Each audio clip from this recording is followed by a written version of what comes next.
we were invited back to do an additional 3 more motorized power screens for the customer's ADU. It's a converted office slash man cave slash gaming room, and it allows the customer to open up the bifolding doors and then drop all 3 screens down, so that way he has the privacy that he needs, protection from the sun, and also can see the kids when they're playing in the pool. Now he's like, okay, what's the weather? Is it gonna rain a lot? Screens come down, keeps everything protected. When the screens are down, it's like he doesn't even know the rain or everything's going on. When we had a total downpour, the only reason that we got any little bit of wet was when it was like huge wind came, but it barely, we get really bad winds right here. So we put the screens down, nothing moves in that room. Like, it is like perfect right there.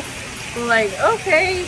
We're like, is the furniture gonna blow away? No. How about the dust and the dirt? Did you notice that the there's dust like none. and the dirt stayed out as well? There's like none. Like, you can sit there and just, like, it's scary hearing the wind, but you're in there and you're like, I'm protected by screens.